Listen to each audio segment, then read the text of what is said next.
एक औरत के साथ सबसे बुरा तब होता है जब उसका बॉयफ्रेंड धोखेबाज हो और उसकी अपनी फ्रेंड ही उसे मौका देने वाली हो। इस कहानी में वो प्रोटैगनिस्ट हमारी मेन लीड ही है। दोस्तों के साथ एक ट्रिप के दौरान जब सब सोने की तैयारी कर रहे होते हैं, तभी कोई पीछे से चुपके से उसके पास आता है। वो कोई और नहीं बल्कि उसकी बेस्ट फ्रेंड का बॉयफ्रेंड है। सुबह होने पर सबको भारी हैंगओवर है और सब सोच रहे हैं कि कल रात आखिर हुआ क्या था। उनमें से एक कहता है, मुझे नहीं पता, मुझे कुछ याद नहीं है। काउच पर लेटा दूसरा दोस्त कहता है, मेरा सिर बहुत दर्द कर रहा है। हमारी प्रोटैगनिस्ट का चेहरा एकदम सफेद पड़ा हुआ देखकर सब उससे पूछते हैं, हे सियोला, क्या तुम ठीक हो? मैं बस ये पूछ रहा हूँ कि कहीं हैंगओवर ज्यादा तेज तो नहीं लगा। एक दूसरी लड़की कहती है, वाह, सियोला का चेहरा तो सच में बहुत खराब दिख रहा है। सियोला कहती है, शायद मैंने कल रात बहुत ज्यादा ड्रिंक कर ली थी। मैं ठीक हूँ, पर सच तो ये है कि वो एक झूठी है। किचन में वो गुनहगार अपनी बेस्ट फ्रेंड के साथ खड़ा है। वो उससे कुछ स्पाइसी खाने के लिए मांग रहा है। बाकी लोग चिढ़कर उनसे कहते हैं कि ये सब करना बंद करो। साथ ही वो कमेंट करते हैं कि ये कपल पिछले 10 साल से एक दूसरे के साथ है। और हाँ,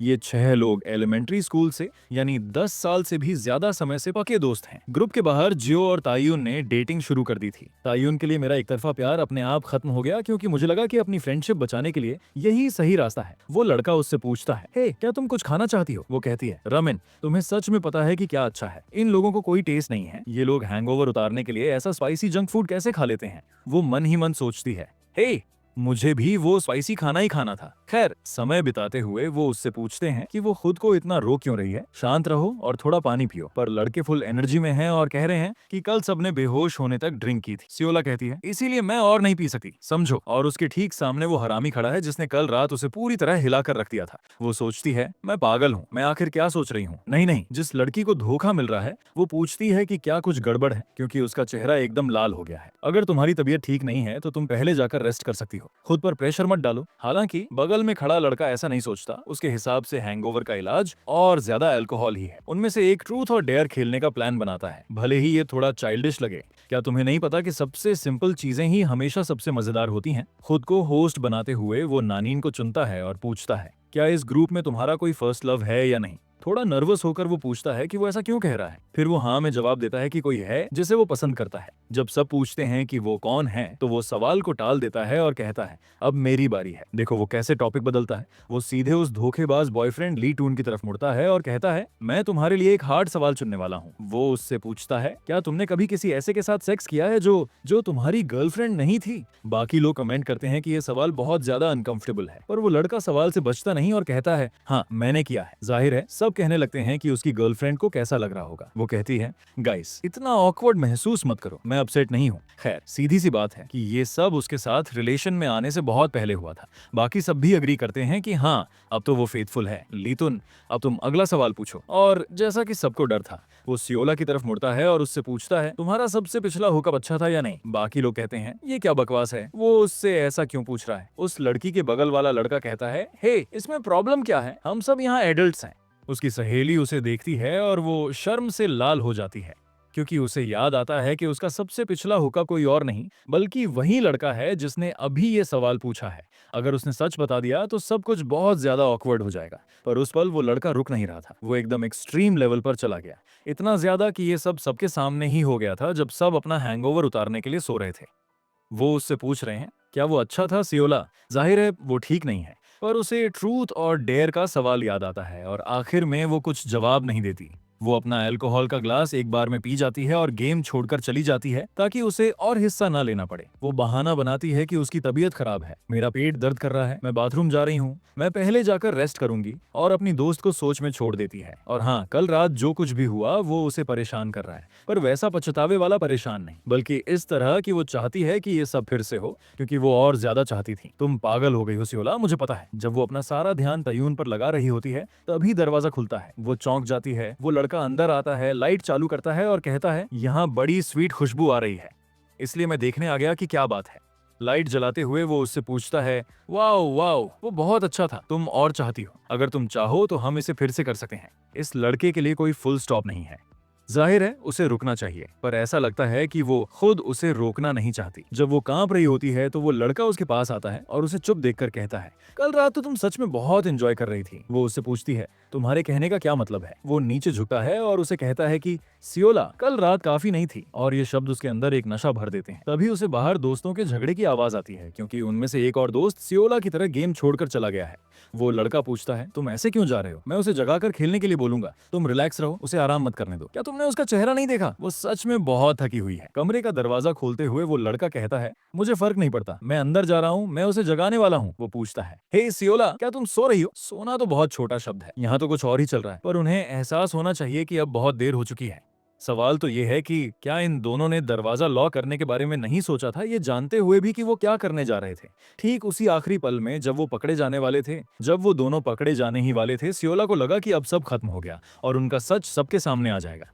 पर ठीक उसी पल उस धोखेबाज लड़के की गर्लफ्रेंड ने बाकी दोस्तों से पूछा कि क्या उन्होंने उसके बॉयफ्रेंड ली टून को देखा है। ये जू की आवाज थी। दोस्त थोड़ा सोचते हैं और कहते हैं, ली टून, क्या वो बाहर स्मोक करने नहीं गया? गर्लफ्रेंड अपने लाल बालों वाले दोस्त स्वान से कहती है, उसे ढूंढने में मेरी मदद करो, बाहर बहुत अंधेरा है। मन न होते हुए भी वो लड़की कहती है, चलो चलते हैं। इसी बीच वो लड़का कमरे की तरफ देखता है और ये बहाना बनाता है कि सियोला की नींद न खुल जाए, इसलिए वो अपने दोस्त को उनके साथ जाने के लिए कहता है। दोस्त पूछता है, मैं क्यों जाऊं? वो जवाब देता है, अरे तुम्हें उसके साथ स्मोकिंग एरिया तक जाना चाहिए। दोस्त कहता है, हमें नहीं पता वो कहाँ है। लड़का बोलता है, इतने समय से इसे पता ही नहीं था कि स्मोकिंग एरिया कहाँ है। मुझे सिगरेट से नफरत है, इसलिए मैं कभी वहाँ गया ही नहीं। वो लड़की से कहता है, वाओ सियोला, इस बार मैं तुम्हें जाने दे रहा हूँ, अगली बार हम गेम आखिर तक खेलेंगे। मन ही मन वो सोचता है, कमीने दोस्त, तू बीच में हड्डी बन रहा है। उधर कमरे में सियोला सोचती है, क्या वो चले गए? शुक्र है जान बची। वो धोखेबाज उससे पूछता है, अब तुम्हें चैन मिला? वो उसे कहती है, ऐसी हालत में भी तुम इसे जारी रखने का प्लान बना रहे थे? वो कहता है, हे, जो शुरू किया है उसे खत्म तो करना पड़ेगा। सियोला कहती है, मुझे जाने दो, वो किसी भी पल वापस आ सकते हैं। पर वो उसका मुंह चूमकर उसे चुप करा देता है। देखो तुम कितनी प्यारी लग रही हो, तुम्हारी आंखें कैसे चमक रही हैं, ये बहुत सुंदर है। तुम्हें ये सब अपने अंदर दबाकर रखना होगा, कल की तरह बाहर मत आने देना, समझी? उसे वहीं छोड़कर वो वहां से चला जाता है। उस वीकेंड ट्रिप के बाद महीनों बीत जाते हैं। जिस शॉप में सियोला काम करती है वहां बंद होने के समय एक कस्टमर आता है और अमेरिकानो ऑर्डर करता है। ये वही बेवकूफ लड़का था जिसने उसे 2 रातों तक हिलाकर रख दिया था। वो धोखेबाज ली टून उससे कहता है, मुझे अभी बहुत प्यास लगी है, मुझे कुछ ऐसा दो जिससे मेरी प्यास बुझ जाए। जब सियोला अमेरिकानो तैयार कर रही होती है तो वो पूछता है कि उसने उसके कॉल्स का जवाब क्यों नहीं दिया। ट्रिप से वापस आए महीने बीत चुके हैं। वो कहती है, मैं स्कूल और अपनी पार्ट टाइम जॉब में बहुत बिजी थी। वो पूछता है, तुम मेरे एक भी मैसेज का रिप्लाई क्यों नहीं दे पा रही? बाकी सब भी परेशान हैं क्योंकि तुमने सबसे दूरी बना ली है। वो कह रहे थे कि ट्रिप की पहली रात से लेकर आखिरी रात तक तुम्हारा चेहरा अजीब दिख रहा था। ऐसा क्यों? जाहिर है वो सच बोलने के बजाय सब जानता है। उस वक्त उसकी अच्छी दोस्त उससे कह रही थी, सियोला, कितनी शर्म की बात है, हमें वापस जाते समय कैफे पर रुकना चाहिए था। पर ये प्रोटैगनिस्ट अपनी खुशी वाला चेहरा छुपाने के लिए कैप लगा लेती है और कहती है, सॉरी, मुझे घर पहुंचकर कुछ काम है। सच में, क्या तुम्हारी तबीयत इतनी खराब है? वापसी के पूरे रास्ते उसने किसी की आंखों में आंखें नहीं डाली। उस दिन वो किसी की बात का जवाब तक नहीं दे पाई और बस चुप रही। घर पहुंचते ही उसने खुद को बिस्तर पर गिरा दिया। वो अपने दोस्तों का सामना नहीं कर पा रही थी, खासकर अपनी दोस्त जू का, जिसे उसने सिर्फ इसलिए धोखा दिया क्योंकि वो हॉट एहसास उसे बार बार याद आ रहा था। उसने फैसला किया कि अब उसे सबसे दूरी बना लेनी चाहिए। उसने अपने दोस्तों से कांटेक्ट तोड़ दिया क्योंकि ये सब उसके लिए बहुत ज्यादा हो रहा था। पर यह हरामी लड़का फिर से यहाँ क्यों आ गया? वो उससे कहती है, अगर तुमने अपना ऑर्डर देख लिया हो तो अब जाओ, मुझे कैफे बंद करना है। पर उसे चौंकाते हुए वो लड़का पीछे से आता है और उसके हाथ पकड़ लेता है। क्या तुम पागल हो? ये क्या कर रहे हो? ये एक पब्लिक प्लेस है। वो कहता है, हे, तुम भी तो मुझे पसंद करती हो ना, ये नाटक करना बंद करो, मैं तुम्हें बहुत अच्छा फील कराऊंगा। सियोला चिल्लाती है, हे रुको, मैंने कहा रुको। वो कहता है, क्यों? क्या तुम चाहती हो कि मैं सबको बता दूं हमने क्या किया था? और यहाँ से ब्लैकमेल शुरू होता है। वो उसे जू कहकर बुलाता है जैसे कि वो उसकी गर्लफ्रेंड हो। जाहिर है उसका नाम सियोला है, पर वो उसे चिढ़ाने के लिए ऐसा करता है। वो खुद को छुड़ाते हुए पूछती है कि क्या वो उसे धमका रहा है। वो जवाब देता है, तुम्हें क्या लगता है अगर मैंने जू को बता दिया तो वो क्या करेगी? देखो, अगर उसे पता चला तो मेरा तो ब्रेकअप हो जाएगा और तुम भी जू और अपने बाकी दोस्तों की नजरों में खत्म हो जाओगी। अगर तुम चुप रही तो ऐसा लगेगा जैसे कुछ हुआ ही नहीं। वो उससे मिन्नतें करती है, मुझे छोड़ो, हमें बात करनी होगी। तभी दरवाजे की घंटी बजती है, कोई आ गया है। सियोला, हे, हम यहाँ हैं। जू और उसकी सहेली अंदर आ जाते हैं। अचानक सब लोग कहीं ना कहीं से आ टपकते हैं। सियोला कहती है, ओह जियो स्यूइन, बहुत दिनों बाद मिले, इस वक्त यहाँ कैसे? लड़कियां कहती हैं कि तुम आजकल हमारे कॉल्स का जवाब नहीं देती, क्या कुछ गड़बड़ है? हमें चिंता हो रही थी इसलिए हम तुम्हें देखने चले आए। सियोला झूठ बोलती है, सॉरी मेरी तबीयत सच में बहुत खराब थी, स्कूल का बहुत काम था और कैफे की पार्ट टाइम जॉब में भी बिजी थी। दोस्त कहते हैं, पर तुम्हें नहीं लगता कि एक भी कॉल का जवाब न देना कुछ ज्यादा ही हो गया? पर चलो कोई बात नहीं, रिलैक्स रहो, हम तुम पर प्रेशर नहीं डालेंगे। सियोला उन्हें परेशान करने के लिए माफी मांगती है, पर उसे अंदर से एक अजीब सी हलचल महसूस हो रही है। वो सोचती है, ये पागल लड़का आखिर कर क्या रहा है? लड़कियां उससे पूछती हैं, क्या तुम ठीक हो? सियोला के दोस्त यहाँ हैं और ये पागल लीटन नीचे से उसे परेशान कर रहा है। उसका चेहरा पूरी तरह लाल हो जाता है। वो उनसे झूठ बोलती है कि उसे पीरियड्स का दर्द हो रहा है। दोस्त कहते हैं, ये तो बहुत मुश्किल होता होगा, मैं तुम्हारे लिए दवा लेकर आऊं क्या? सियोला तुरंत मना कर देती है, मैंने दवा ले ली है, मैं ठीक हूँ, मुझे लगता है जल्दी ही बेहतर महसूस होगा। जू कहती है, सच में? चलो राहत मिली। वैसे क्या तुम हमसे कुछ कहना चाहती हो? क्यों ना गर्मी खत्म होने से पहले हम प्राइवेट पूल वाले किसी विला में चलें? Private pool? सियोला पूछती है। हाँ, मुझे सच में स्विमिंग करनी थी, पर पिछली बार हमने सिर्फ बारबेक्यू और ड्रिंक्स की थी। मैंने सोचा गर्मी खत्म होने से पहले एक बार ये कर लेना अच्छा रहेगा। सियोला सोच में पड़ जाती है कि उसे क्या करना चाहिए। वो उन्हें ऐसे जाने के लिए नहीं कह सकती और अचानक वो अपना मुंह ढक लेती है। दोस्त पूछते हैं, क्या हुआ? तुमने हाँ कह दिया ना? तुम्हें स्विमिंग पसंद है ना? तो क्या तुम हमारे साथ चलोगी? वो कुछ नहीं कह पाती, जिसे सब हाँ समझ लेते हैं। वो कहते हैं कि वो जगह ढूंढकर मैसेज कर देंगे। बिना सोचे समझे सियोला के मुंह से हाँ निकल गया था। अब कैफे बंद करने का समय हो गया है। लड़कियां उसे अपना ख्याल रखने को कहकर गुड बाय बोलती हैं। सियोला खुद से कहती है, हे भगवान, अब मैं क्या करूं? कमीना कहीं का। सियोला ने अपनी उस फीलिंग को इग्नोर करने की बहुत कोशिश की थी, पर अब वो खुद को और नहीं रोक पा रही थी और इस बार पासा पलटते हुए वो खुद उसके ऊपर झपट पड़ी। वो लड़का उससे पूछता है, क्या हुआ? मुझे पता है सियोला, क्या तुमने ये नहीं कहा था कि तुम्हें इससे नफरत है? वो सोचती है, भले ही मुझे पता है कि मुझे ये नहीं करना चाहिए, पर वो एहसास बार बार वापस आ रहा है और वो बहुत बेचैन कर रहा है। मुझे उसे शांत करना ही होगा। 2 हफ्ते बाद ट्रिप का दिन आ गया। वाओ, ये जगह किसने बुक की? लड़कियां हैरान होकर पूछती हैं। ये हमने खुद ढूंढी है, सियोला कहती है। ऐसी जगह ढूंढना सच में बहुत मुश्किल रहा होगा, सॉरी हम तुम्हारी मदद नहीं कर पाए। हे सियोला, तुम तो अपनी पार्ट टाइम जॉब में बहुत बिजी थी, उस धोखेबाज की गर्लफ्रेंड कहती है। बाकी लड़के कहते हैं, मैं जल्दी से पानी में जाना चाहता हूँ। मैं भी। वो भाग कर जाते हैं, जल्दी से अपना सामान रखते हैं और पानी में उतर जाते हैं। सब स्विमिंग की प्रैक्टिस करने लगते हैं। दरअसल वो गर्लफ्रेंड और उसका धोखेबाज बॉयफ्रेंड साथ में प्रैक्टिस कर रहे हैं। इसी बीच सियोला सोचती है कि यहाँ बहुत अच्छा लग रहा है। लड़कों को खेलते हुए देखकर उसे हंसी आती है। वो कहती है कि अगर वो ऐसे ही बाल खींचता रहा तो वो गंजा हो जाएगा। लड़कियां कहती हैं कि वो अब अंदर जाकर आराम करेंगी और सियोला से पूछती हैं कि वो क्या करेगी। सियोला कहती है कि वो थोड़ी देर और बाहर रुकेगी, वो इस माहौल का थोड़ा और मजा लेना चाहती है। ठीक है, जब खेल खत्म हो जाए तो अंदर आ जाना, मुझे भूख लग रही है। लड़के भी कहते हैं, मुझे भी। सियोला स्विमिंग की प्रैक्टिस करने की कोशिश करती है क्योंकि उसे तैरना नहीं आता। वो पूल के किनारे को पकड़कर खड़ी होती है, तभी उसे अपनी कमर पर किसी का हाथ महसूस होता है। वो कोई और नहीं, वही धोखेबाज लड़का है जो उससे पूछता है, क्या कर रही हो? क्या तुम तैरने की कोशिश कर रही हो या नहीं? रिलैक्स, मैं तुम्हें पकड़ लेता हूँ। तैरना? वो पूछती है। उसकी नजरें कह रही थीं, बकवास मत करो। वो कहता है, ऐसा चेहरा मत बनाओ, तुम मुझे डरा रही हो। मैं बस पानी में थोड़ा हाथ पैर मारने में तुम्हारी मदद करूंगा। क्या तुम ढंग से तैरना नहीं सीखना चाहोगी? वो सोचती है कि आसपास कोई नहीं है तो शायद ये ठीक है, कोई इसका गलत मतलब नहीं निकालेगा। ठीक है, वो उससे कहती है और अपनी पुरानी पोजीशन में आ जाती है। वो उसे कहता है, रिलैक्स, तैरने की कोशिश करो, अपने शरीर को आगे की तरफ ढकेलो। वो कहती है, मैं इतनी आसानी से नहीं तैर पा रही। वो कहता है, शांत रहो, मैंने तुम्हें पकड़ा हुआ है, बस ऐसे ही। अब अपने पैर फैलाओ और पानी में मारो। वो वैसा ही करती है और पूछती है, क्या मैं सही कर रही हूँ? हाँ, बहुत अच्छे। वो उससे कहती है, मुझे छोड़ना मत। वो जवाब देता है, रिलैक्स, मैं नहीं छोड़ूंगा। किनारे तक पहुंचकर उसे खुद पर गर्व होता है क्योंकि उसने ये कर दिखाया। वो उससे कहती है, भले ही तुमने मदद की पर आखिरी में मैंने खुद किया। वो सोचती है कि ये सब एक मजाक होगा अगर इस लड़के को जरा भी शर्म नहीं आई। वो उससे कहता है, क्या तुम्हें सच में लगता है कि हम ये यहाँ कर रहे हैं? ये जगह सही नहीं है। वो उससे कहती है, हमारे दोस्त अंदर हैं और तुम्हारी गर्लफ्रेंड भी है, पर फिर भी हम यहाँ ये सब कर रहे हैं। वो कहता है, पर वो हमें पकड़ लेंगे, रुको। वो कहती है, पर तुम भी तो ये चाहते थे, उस शॉप में तुम खुद मुझ पर झपट्टी थी। वो सोचती है कि इस लड़के के पास सही मौके पर सही बात बोलने का हुनर है। तभी जब वो गंदी बातें कर रहे होते हैं, उस धोखेबाज की गर्लफ्रेंड चिल्लाते हुए पूल के पास आ जाती है। हमारी प्रोटैगनिस्ट तुरंत पानी के अंदर छुप जाती है। गर्लफ्रेंड उससे पूछती है, क्या तुम अब बाहर आ रहे हो? जब वो अपनी गर्लफ्रेंड की तरफ देख रहा होता है, हमारी लड़की पानी के नीचे अपनी सांस रोककर खड़ी है। उस पल में अभी 5 सेकंड भी नहीं बीते थे कि हमारी लड़की की हिम्मत जवाब देने लगी। लड़की को पहले ही लग रहा है कि वो डूब रही है, पर वो लड़का उसे वहीं रोके रखने के लिए उसका कंधा पकड़ लेता है और कहता है, मैं अपनी गर्लफ्रेंड से मिलने थोड़ा बाद में जाऊंगा। बिल्कुल ऐसे ही तभी जू वहां आ जाती है। सियोला, क्या तुमने उसे देखा?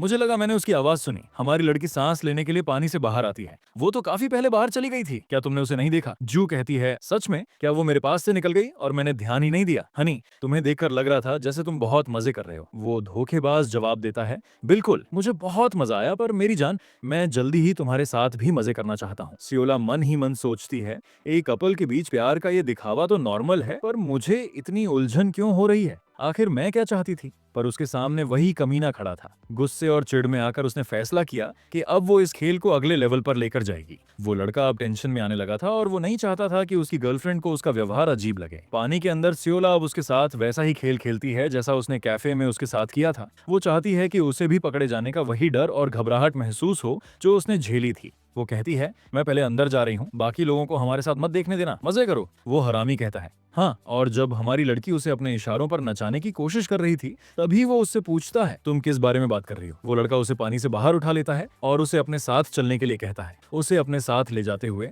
कहानी अब शॉवर में पहुंचती है, जहां हमारी नन्ही आफत को एहसास होता है कि उसने एक बार फिर सब गड़बड़ कर दी है। उसके पास कोई हक नहीं है और सच तो ये है कि कभी था भी नहीं। वो सोचती है कि अब यहाँ से आगे उसे क्या करना चाहिए। जाहिर है, दूरी बनाए रखना ही सबसे समझदारी वाला फैसला होगा। उसने एक बहुत बुरी सहेली होने का काम किया है। तभी वो सहेली बाथरूम में आ जाती है और उसे हे हाई कहती है। वो अंदर कदम रखती है और पूछती है, क्या हुआ? फिर वो सीधे सवाल करती है, क्या तुम मेरे बॉयफ्रेंड के साथ सोई? क्या वो अच्छा था? जी हाँ दोस्तों, ऐसा लगता है कि सहेली को पता चल गया है कि हमारी प्रोटोगनिस्ट उस चीज के साथ खेल रही थी जो उसकी नहीं थी। बहुत गलत कदम। हमारी लड़की पकड़ी गई। वहाँ खड़े होकर वो सोचती है, सियोला अब सच बोल दो, उसे सच बताना मेरा फर्ज है। अब मासूम बनने का कोई फायदा नहीं है। पर वो अभी क्यों आई जब मैं उसके बॉयफ्रेंड के साथ सब कुछ कर चुकी हूँ? हे भगवान, मुझे खुद से घिन आ रही है। मुझे बस सीधे बोल देना चाहिए कि हाँ, मैं ही वो हूँ जो तुम्हारे बॉयफ्रेंड के साथ सोई। मैंने उसे कई बार मना किया, वो मेरे पीछे पड़ा रहा, पर मैंने भी उसे खुद से दूर नहीं किया। सच तो ये है कि मुझे इसमें मजा आया। शर्म के मारे उसका चेहरा लाल होने लगता है। वो सोचती है कि सारा इल्जाम ली टेगन यानी उस बॉयफ्रेंड पर डाल दे, पर तभी उसकी सहेली उसे आवाज देकर ख्यालों से बाहर निकालती है। सहेली चौंकते हुए पूछती है, हे, क्या तुम ठीक हो? तुम बहुत पीली दिख रही हो। जब मैंने पूछा कि तुम कहाँ थी तो तुम एकदम जम सी गई, क्या हुआ? वो फिर पूछती है,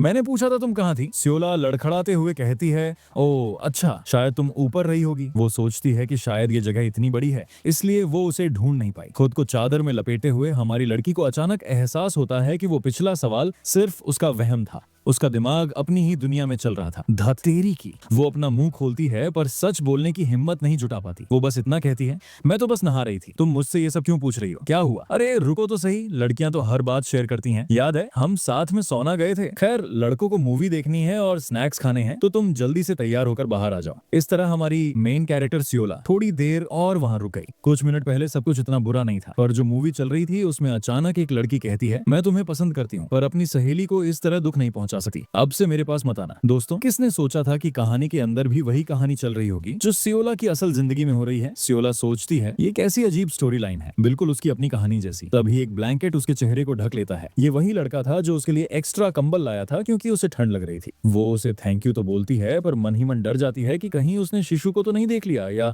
अभी क्या हुआ। पर उसकी सहेली को कुछ पता नहीं चलता। वो लड़का उसके बगल में बैठता है और धीरे से कहता है, हे तुम यहाँ क्यों बैठी हो? तुम्हें तो शिशु के पास होना चाहिए था ना, मेरे पास क्यों हो? उसे कहीं से हल्की सी आवाज सुनाई देती है, पर वो उसे अनदेखा कर देता है। वक्त बीता है और उसके पास रखे स्नैक्स फिर से दिखने लगते हैं। वो पूछता है, तुम्हें पेपर पसंद है ना? सियोला सोचती है, ये अब तक उसी बात पर क्यों अटका हुआ है? टीवी पर डायलॉग बजता है, मैं जिसे सच में चाहता हूँ वो तुम हो। सियोला सोचती है, मजाक मत करो, अगर तुम्हें सच में फिक्र होती तो तुम मुझे इस मुश्किल में नहीं डालते। उसे समझ नहीं आ रहा था कि क्या उसे पता है कि मैं उसे पसंद करती हूँ या वो जानबूझकर ये सब कर रहा है। तभी उसे महसूस होता है कि एक हाथ धीरे धीरे उसकी तरफ बढ़ रहा है। ये क्या हो रहा है? क्या ये कोई हॉरर फिल्म चल रही है? जी हाँ दोस्तों, ये उसके लिए किसी हॉरर मूवी से कम नहीं था और वो वहाँ से भागने की कोशिश करती है। उसके दोस्त उसे जाते हुए देखते हैं और लड़के कहते हैं, सियोला फिर कहाँ भाग रही है? शायद हमेशा की तरह बाथरूम गई होगी। सहेली ने सबसे आखिर में ध्यान दिया। तभी वो लड़का बालकनी पर आता है। हमारी प्रोटैगनिस्ट सियोला की आंखों से एक आंसू टपकता है। वो लड़का पूछता है, क्या मैं तुम्हें इतना आसान शिकार लगता हूँ? तुम मेरे बॉयफ्रेंड की तरह क्यों बर्ताव कर रहे हो? क्या तुम्हें लगता है कि ऐसा करने से मैं जल्दी तुम्हारे प्यार में पड़ जाऊंगी? वो गुस्से में जवाब देती है। वो कहता है, हे शांत हो जाओ, तुम ये क्या कह रही हो? रोते हुए वो उससे कहती है, तुम्हें पता है कि मैं तुम्हें पसंद करती हूँ और तुम ये सब जानबूझकर कर रहे हो ना? अगर तुम थोड़े अच्छे होते तो शायद मैं हार मान लेती। अच्छा होता अगर तुम पत्थर दिल ही रहते और सिर्फ मेरे बॉडी का इस्तेमाल करते। मुझे ये आधा अधूरा प्यार देकर इतना बेकार महसूस महसूस मत कराओ। जैसे ही वो वहाँ से जाने लगती है वो कहती है, अब मैं तुम्हारे साथ एक कमरे में भी नहीं रह सकती। वो लड़का पूछता है, रुको, तुम इतनी रात को घर कैसे जाओगी? वो कहती है, मैं टैक्सी ले लूंगी या बस मैं खुद देख लूंगी। ये देखकर कि वो सीरियस है, वो उसे रोकने के लिए उसके पीछे भागता है। वो गिड़गिड़ाती है कि उसे जाने दे। वो कहता है, रुको, मेरी बात तो सुनो। वो चिल्लाती है, क्या सुनूं? यही कि तुम पहले की तरह मेरा इस्तेमाल करते रहोगे, अब मैं तुमसे बात नहीं कर सकती। तभी वो कार का दरवाजा खोलता है, उसे जबरदस्ती अंदर बिठाता है और वो उसे अपनी बात सुनने पर मजबूर कर देता है, चाहे वो सुनना चाहे या नहीं। और जी हाँ दोस्तों, शायद उस कार के अंदर कुछ क्लैपिंग भी होती है।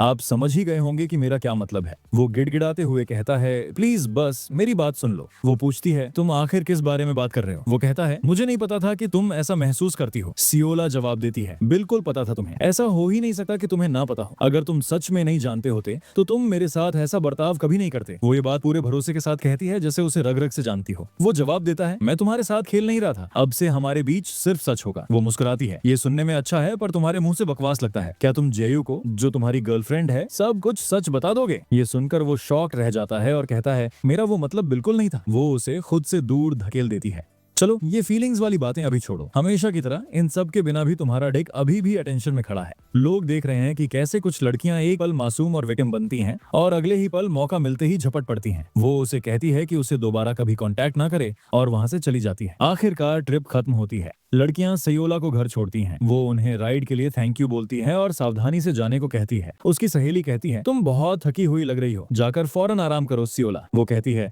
ओके मैं जा रही हूँ, और उस कपल को कार में अकेला छोड़ देती है। गर्लफ्रेंड उससे कहती है, सियोला दुखी है पर वो ऐसे भागी जैसे किसी से पीछा छुड़ा रही हो, क्या तुम्हें इस बारे में कुछ पता है? वो कमीना गोल मोल जवाब देता है। आखिर इन दोनों के बीच चल क्या रहा है? यूनिवर्सिटी वापस आने पर लड़कियां बुरी तरह बोर हो रही होती हैं और क्लास के दौरान उन्हें नींद आ रही होती है। कसम से, जब क्लास शुरू हुई थी तब मैंने प्रोफेसर का चेहरा देखा था, फिर किसी ने मुझे जगाया और कहा कि क्लास खत्म हो गई। सियोला उबासी लेती है पर तभी कुछ उसका ध्यान खींचता है। लड़कियों का एक ग्रुप कानाफूसी करने लगता है। हे, वो लड़का कौन है? उसका चेहरा तो देखो, वाओ, क्या ऐसा कोई हमारे स्कूल में था? उसके कंधे देखो, इनसेन।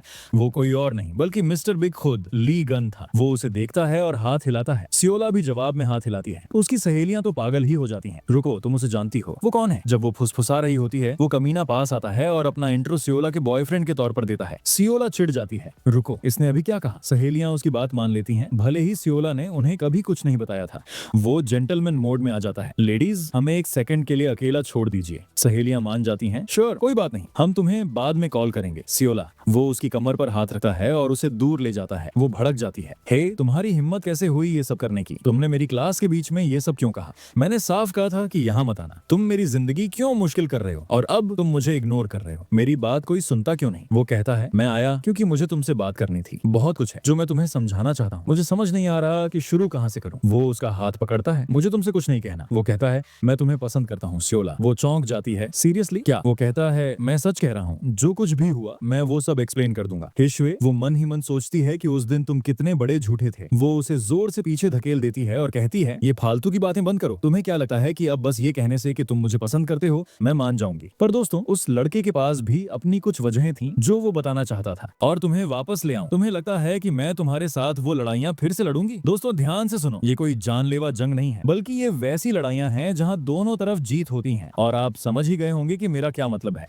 वो कहता है कि मैं बस उस गलतफहमी को दूर करना चाहता था। हाँ, बिल्कुल गलतफहमी। मैंने तो साफ कर दिया था कि जो कुछ भी हमारे बीच था वो उस आखिरी राउंड के बाद खत्म हो गया। मैंने पहले देखा ठीक वैसे ही जैसे उसने तब देखा था, पर ये पक्का है कि वो उसके दिमाग से कभी निकल ही नहीं रही। वो सोचती है कि वो इसके बारे में सोच ही क्यों रही है। बेड पर लेटे लेटे उसका दिमाग चकरा रहा है कि शायद ये सब उसका झूठ है और वो दोबारा करीब आने के लिए इस हद तक जा रहा है। शायद वो मेरे साथ सिर्फ क्लैश रॉयल के मैचेस खेलना चाहता है, या शायद उन्हें ऐसा लगता है क्योंकि सच कहूं तो मैं भी उसके साथ अपनी रैंक बढ़ाना चाहती हूँ। और इसी तरह उसकी बिकिनी बॉटम की गहराई में ये सब चलता रहता है। स्पंज बॉब वाला नहीं बल्कि उसका अपना। कहानी फिर से उस छोटी सी शॉप के अंदर पहुंचती है जहां वो जवान औरत सिंक पर अपने डिशेस रगड़ने और साफ करने में जुड़ी होती है। तभी अचानक दरवाजा खुलता है और अंदर कदम रखता है वही सबका चहेता हितोते।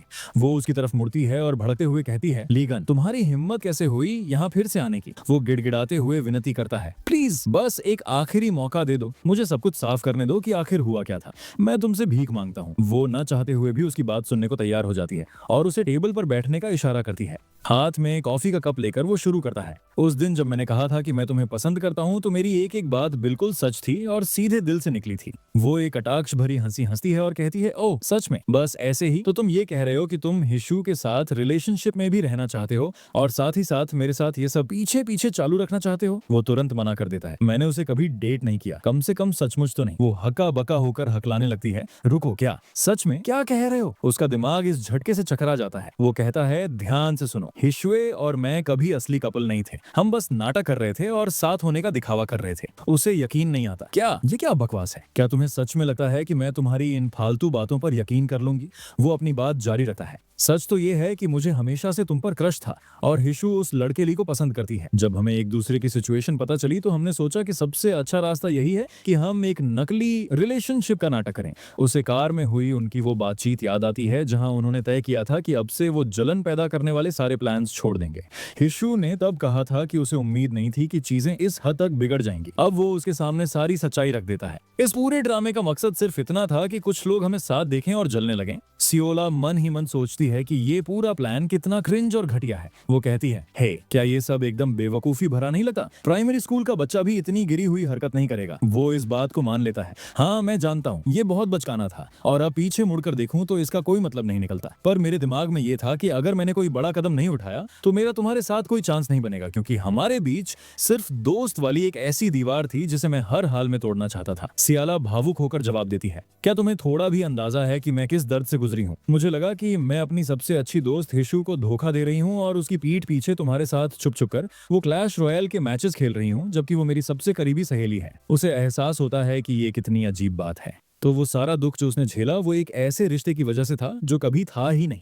वो उससे माफी मांगता है, मुझे सच में माफ कर दो, मेरा इरादा तुम्हें इतना दुख पहुंचाने का कभी नहीं था। वो चिल्लाती है, अभी के अभी मेरी शॉप से बाहर निकल जाओ, बेवकूफ। वो एक आखिरी कोशिश करता है, सियोला प्लीज मुझे माफ कर दो, मुझे ये सब तुम्हें बहुत पहले ही बता देना चाहिए था, बस अब चले जाओ यहाँ से, दफा हो जाओ। उसकी आवाज चीख में बदल जाती है। वो आखिर में उसके गुस्से को स्वीकार कर लेता है और अपनी गलतियों के लिए दिल से आखिरी बार माफी मांगकर वहां से चला जाता है। उस लड़ाई के बाद पूरा एक महीना बीत जाता है और पतझड़ का मौसम अपनी पूरी रंगत में आ चुका है। वो कुछ जरूरी सामान लेकर घर लौट रही है और मन ही मन सोच रही है कि कहीं कुछ छूट तो नहीं गया। वो याद करती है कि उस हंगामे वाले दिन के बाद से उसने जानबूझकर अपने पूरे ग्रुप से दूरी बना ली है, यहाँ तक कि अपनी सबसे अच्छी सहेली से भी, जो पछतावे के साथ उसके पास आई थी। सियोला ने तब कहा था, मुझे माफ कर देना हिशुए, भले ही तुम दोनों असली कपल नहीं थे, पर ये सच कि मैं उसके साथ वो सब कर रही थी मुझे ऐसा महसूस कराता है जैसे मैंने तुम्हें धोखा दिया हो। उस मुश्किल बातचीत के दौरान उसकी सहेली ने कहा था, नहीं सच में अब मैं ठीक हूँ और सच तो यह है कि उन्हें तुम्हारे सामने गिड़गिड़ाना चाहिए और माफी मांगनी चाहिए उस सारे धोखे के लिए। सियोला की आंखों से आंसू बह रहे थे और उसने जवाब दिया, मुझे भी माफ कर देना, मुझे सच में नहीं लगता कि मैं अब कभी तुमसे नजरें मिला पाऊंगी। उसकी सहेली हैरान और दुखी होकर पूछती है, सियोला तुम्हारा इससे क्या मतलब है? और बस इसी तरह उनकी दोस्ती का एक दर्दनाक अंत हो गया। अब पार्क में अकेले टहलते हुए सियोला खुद से कहती है, मेरे अंदर अब भी वो अकेलापन और खालीपन है, पर जैसे जैसे दिन बीत रहे हैं मेरा दिल धीरे धीरे शांत हो रहा है। शायद वो पुरानी बात सच है कि वक्त हर जख्म को भर देता है। अब तो पुरानी बातें याद करने पर उतनी बुरी भी नहीं लगती। कभी कभी मुझे खुद पर यकीन नहीं होता कि मैंने वो सब कैसे कर लिया। अचानक पीछे से एक जानी पहचानी आवाज आती है, सियोला। ये वही लड़का था जो बड़े प्यार से कहता है, मैं यहाँ सिर्फ इसलिए आया हूँ क्योंकि मैं तुम्हें फिर से देखना चाहता था। हैरानी की बात यह थी कि सियोला अब उतनी गुस्से में नहीं दिख रही थी। वो आगे कहता है, मुझे लगा था कि तुम अब भी मुझ पर भड़की हुई होगी। मैं तुम्हारे गुस्से के लिए तैयार था, पर तुम्हें एकदम पहले जैसा देखकर मैं भी खुद को रोक नहीं पाया और वैसे ही बर्ताव करने लगा जैसे कुछ हुआ ही ना हो। वो बड़े आराम से जवाब देती है, मैं सोया सोफा डिश बनाने जा रही हूँ, क्या तुम रुक कर मेरे साथ खाना चाहोगे? उसे लगता है कि ये एक इशारा है वहीं से शुरू करने का जहां उन्होंने अपने वो पुराने खेल छोड़े थे। और जाहिर है दोस्तों, उन दोनों के बीच की वो नजदीकी वाले खेल फिर से शुरू होने ही वाले थे। जैसे ही वो किचन में कदम रखते हैं जहां सोया डिश बननी थी, चीजें हाथ से बाहर निकलने लगती हैं। वो उसकी झिझक को भांप लेता है और पूछता है, हे क्या हुआ, तुम गाजर का छिलका ठीक से क्यों नहीं उतार रही हो? मतलब वो उसे अधूरा क्यों छोड़ रही है? फिर वो बड़े भोलेपन से कहता है, बात ये है कि मेरे मन में अब भी ये सवाल चल रहा है कि क्या हम दोनों का ये सब फिर से करना वाकई सही है। वो उसे टोकती है, तुम ये बात अब कह रहे हो जब हम सब कुछ कर चुके हैं। और सब कुछ? वो जवाब देता है कि इस बार सब कुछ पहले से बहुत अलग लग रहा है। वो उसे तसल्ली देते हुए कहती है कि सब ठीक है और तुम बस वैसे ही करो जैसे हमेशा करते आए हो, क्योंकि अब खुद को रोकने की कोई जरूरत नहीं है। और सच तो ये है कि अभी मैं भी यही चाहती हूँ। कहानी के इस मोड़ पर अब टुकड़े जुड़ने लगे हैं और चीजें समझ आने लगी हैं। वैसे सच कहूँ तो पूरी तरह से नहीं दोस्तों, क्योंकि ये सुलह बहुत ही जल्दी और बिना सोचे समझे हो गई। रफ्तार देकर लगता है कि ये कहानी अब अपने अंत की ओर है, क्योंकि वो खुद आगे बढ़कर कमान संभालती है और जो उन्होंने फिर से शुरू किया है उसे आगे ले जाती है। वो मन ही मन सोचती है कि अगर तुम्हें पछतावा हो रहा है तो मैं समझ सकती हूँ, पर सच तो ये है कि ये बहुत अच्छा एहसास है। लेकिन उन पुरानी बातों, उस धोखे और उन यादों की गूंज अब भी बाकी। वो उसे मजाक में धक्का देती है और पूछती है कि अब क्या हुआ। उसके ख्याल फिर वहीं पहुंच जाते हैं और वो उससे सवाल करती है कि तुमने कहा था कि वो सब सिर्फ एक नाटक था, तो फिर ये बताओ कि तुम दोनों पूल में किस क्यों कर रहे थे। उसे सब याद आता है और वो कहता है कि हाँ वो हुआ था। अपनी सफाई में वो कहता है कि हम बस उसे सच दिखाने के लिए नाटक कर रहे थे। वो फिर पूछती है कि रुको, क्या सच में, क्या तुम वाकई सच कह रहे हो? मेरा मतलब है जेनजू, और हम एक दूसरे को बिल्कुल पसंद नहीं करते। वो समझाता है कि उस दिखावे को सच साबित करने के लिए हमें ये सब करना पड़ा। सियोला कहती है कि तो अब तुम सारा इल्जाम जू पर डाल रहे हो कि ये सब उसने शुरू किया था। वो कहता है कि बिल्कुल, वो पूरी तरह पागल है। साफ है कि वो सारा बोझ अपने कंधों पर नहीं लेना चाहता। सियोला सोचती है कि उसकी बात पर यकीन करे या नहीं। वो बड़े प्यार से कहता है कि मैंने अपनी जिंदगी का सबसे पहला असली मैच तुम्हारे साथ ही खेला था। वो हैरानी से कहती है कि क्या ऐसा कैसे हो सकता है? ये पक्का तुम्हारा कोई नया झूठ है? वो जोर देकर कहता है कि ये बिल्कुल सच है, क्योंकि स्टूडेंट के दिनों से ही मेरे दिल में तुम्हारे लिए फीलिंग्स थी। और हाँ, मैंने बीच में दूसरी लड़कियां डेट की, पर मैंने उनके साथ कभी वैसे नहीं खेला। उसे यकीन तो नहीं होता, पर आखिर में वो इसे सच मान लेती है। उसी जोश में वो दोनों फर्श पर गिर जाते हैं। वो कहती है कि तुम्हें पता है, मैं भी तुम्हें पसंद करती थी और तुम्हें ये बात बहुत पहले मान लेनी चाहिए थी। तुम बड़े वाले बेवकूफ हो। वो अब ये बात पूरी तरह समझ चुका है। और फिर दोस्तों, सीन आगे बढ़ता है जहां वो भूरे बालों वाली लड़की आपा खो देती है और उन दोनों पर चिल्लाती है। सच सामने आ चुका है कि ली टाइगू और जू कभी असली कपल नहीं थे, बल्कि उनमें से हर कोई हमारे फ्रेंड ग्रुप में किसी और को पसंद करता था। इसीलिए उन्होंने जलन पैदा करने के लिए ये सारा नाटक रचा था। पर आखिर में तुम दोनों ने अपनी फीलिंग्स मान ली और सच में डेटिंग शुरू कर दी। वो भड़क जाती है कि ये सब क्या बकवास चल रही है ली, ये सब तुम्हारी वजह से हुआ है और तुम दोनों भी सत्यानाश हो सबका। सच कहूं तो मैं खुद इस सबसे चकरा गया था दोस्तों। सियोला आगे आती है और उन दोनों से दिल से माफी मांगती है। खासकर दाएं हाथ पर बैठे अपने दोस्तों की तरफ देखकर वो समझाती है कि हम सबको बस दोस्त बनकर रहना था, पर हमने उस अनकहे नियम को तोड़ दिया। हमने बिना वजह तुम्हें ऐसी अजीब और शर्मिंदा करने वाली सिचुएशन में डाल दिया है ना। भूरे बालों वाली लड़की इसे हंसी में उड़ा देती है और कहती है कि नियम छोड़ो, इन नियमों को। अगर तुम किसी को पसंद करते हो तो बस आगे बढ़ो और उसे डेट करो, सीधी सी बात है। वो भूरे बालों वाला लड़का उलझन में कहता है कि ये बाकी सब बातें तो मुझे किसी अजीब सपने या बकवास जैसी लग रही हैं और मुझे ये बिल्कुल समझ नहीं आ रहा। ये सुनकर एक लड़की को तो घिन आने लगती है और वो अपना गुस्सा निकालते हुए कहती है कि मुझे यकीन नहीं होता कि तुम लोग दोस्तों के बीच ऐसे प्यार वाले चक्कर चला सकते हो। ये ख्याल ही कि हम में से कोई भी इस तरह एक दूसरे के करीब आ सकता है, मुझे बहुत बुरा लग रहा है। वो साफ तौर पर ऐसे रिश्तों की बुराई करती है। फिर भी वो बात खत्म करते हुए कहती है कि लेकिन अगर तुम दोनों ये कह रहे हो कि तुम सच में एक दूसरे की परवाह करते हो, तो मैं कौन होती हूँ बीच में बोलने वाली? मैं तो बस तुम्हें सपोर्ट कर सकती हूँ। तभी सबका ध्यान ग्रुप के उन दो लोगों पर जाता है जो अभी तक सिंगल हैं। कोई उस लड़के को सलाह देता है कि उन्हें भी सिंगल नहीं रहना चाहिए और अपनी लव लाइफ शुरू करनी चाहिए। ये सुनकर वो लड़की शर्म से लाल हो जाती है। बाद में जब सियोला अपने घर पर होती है तो उसे जू का कॉल आता है, जिसकी आवाज रोने की वजह से कांप रही होती है। सियोला तुरंत परेशान होकर पूछती है कि क्या हुआ। फोन पर जू बताती है कि उसे एक बहुत बड़ी प्रॉब्लम हो गई है और वो तुरंत पास के पार्क में मिलने का फैसला करते हैं। वहां पहुंचकर सियोला प्यार से पूछती है कि मुझे बताओ आखिर बात क्या है। जू हिचकिचाते हुए कहती है कि वो तुम्हें तो पता ही है ना वो सब। सियोला को कुछ समझ नहीं आता, पर ऐसा लगता है जैसे वो लोग कोई बैंड बनाने या साथ में म्यूजिक बजाने की बात कर रहे हैं। सियोला हैरानी से पूछती है कि तुम ये बात अभी क्यों कर रही हो। जू रोते हुए आखिर बोल ही देती है कि मुझे शक है कि अंजिम के साथ कुछ गड़बड़ है। सियोला पूछती है कि तुम्हारा मतलब क्या है। जू सिसकते हुए समझाती है कि मैं चाहे जैसे भी देखूं, हर बार जब हम करीब आने की कोशिश करते हैं तो वो बस सो जाता है। उसे लगता है कि ये उसके साथ बहुत नाइंसाफी है। सियोला अपने मन में सोचती है और कहती है कि एक मिनट रुको, तुम दोनों अभी तक एक बार भी पूरी तरह करीब नहीं आए। ये तो बहुत ही अजीब बात है। ऐसी सिचुएशन में खुद को रोकना आसान नहीं होता। अभी भी रोते हुए जू अपनी कमजोरी बताती है कि मुझे अपने बारे में बहुत बुरा लग रहा है। क्या ऐसा हो सकता है कि मैं उतनी सुंदर नहीं हूँ? सियोला उसे दिलासा देती है और कहती है कि बिल्कुल नहीं, ऐसा हो ही नहीं सकता। अब रोना बंद करो। वैसे जहां तक मुझे याद है, अंजीम पहले कभी किसी रिलेशनशिप में नहीं रहा है ना। उसने बताया था कि ये उसका पहला प्यार है। एक अनुभवी दोस्त की तरह सियोला उसे समझाती है कि शायद यही वजह है। वो शायद बहुत ज्यादा सावधानी बरत रहा है, क्योंकि उसके लिए ये सब नया है। वैसे भी तुम दोनों सालों से अच्छे दोस्त रहे हो। जू पूछती है कि अब मुझे क्या करना चाहिए। सियोला एक प्लान बताती है कि क्यों ना हम एक डबल डेट कैसा रहेगा। तो दोस्तों आखिर में उसकी सलाह किसी म्यूजिक बैंड बनाने के बारे में नहीं थी, बल्कि एक मजेदार मोड में कपल्स का एक ग्रुप साथ आ गया था। खैर, बड़ा सवाल अब भी वही है कि क्या ये सब सिर्फ डिनर पर खत्म होगा या बात आगे भी बढ़ेगी। सियोला पूछती है कि क्या तुम्हें मेरा मतलब समझ आया। जैसे ही वो दूसरे जोड़े को एक दूसरे के करीब आते और प्यार जताते हुए देखते हैं। ये पूरी चाल बस इसलिए थी ताकि ये साफ हो जाए कि दोस्ती की सीमा अब रोमांस में बदल चुकी है। वो डबल डेट विदा होने के वक्त तक बहुत अच्छी रहती है और दोनों जोड़े अलग अलग दिशाओं में निकल जाते हैं। ली अपने बॉयफ्रेंड को उस तरफ जाने को कहती है और महसूस करती है कि आज का दिन रोज के मुकाबले काफी अलग और थोड़ा अजीब था। हालांकि वो लड़का पूरी तरह रिलैक्स्ड दिख रहा था और उसे लगा कि उनके बीच का माहौल अब काफी सुधर गया है। घर पहुंचने के बाद वो पूछती है कि क्या तुम सोने जा रहे हो। वो जवाब देता है कि हाँ, मैं आज की डेट से काफी थक गया हूँ और अब बस सोने का वक्त है। तभी वो अचानक उस बेचारे पर चिल्ला पड़ती है कि क्या तुमने सच में कभी ये सब नहीं किया? क्या तुम्हें अपनी ही गर्लफ्रेंड के साथ कोई प्रॉब्लम है? वो हका बका रह जाता है और कहता है कि तुम अचानक ये सब क्या बोल रही हो। वो रोते हुए अपनी बात जारी रखती है कि जू सुनो, मैं तुम्हारी गर्लफ्रेंड हूँ। मैं अभी अभी शावर लेकर आई हूँ और तुम कोई रिएक्शन ही नहीं दे रहे हो। जू, मुझे माफ कर दो, पर बात वैसी बिल्कुल नहीं है। वो बेबसी से चिल्लाती है कि हे भगवान, हम चाहे जितना भी किस कर लें, मैं चाहे अभी नहा कर आई हूँ, पर फिर भी तुम्हारे मन में मेरे करीब आने की कोई इच्छा नहीं जागती। वो उसे शांत करने की कोशिश करता है कि हे रुको, मैं तुम्हारे साथ रहना चाहता हूँ। नहीं, सच में ऐसा कुछ नहीं है। वो अपने हाथों से इशारा करते हुए अपनी पुरानी दोस्ती का वास्ता देता है। बात यह है कि तुम हमेशा से पहले मेरी पक्की दोस्त रही हो और मैं कुछ भी गलत करके सब कुछ बर्बाद नहीं करना चाहता। इसके अलावा तुम इतनी नाजुक हो कि मुझे सच में डर लगता है कि अगर मैंने अनजाने में कुछ गलत कर दिया तो कहीं तुम्हें चोट न लग जाए। वो इस बात को समझती है और कहती है कि अरे रुको, ये तो कुछ ज्यादा ही हो गया।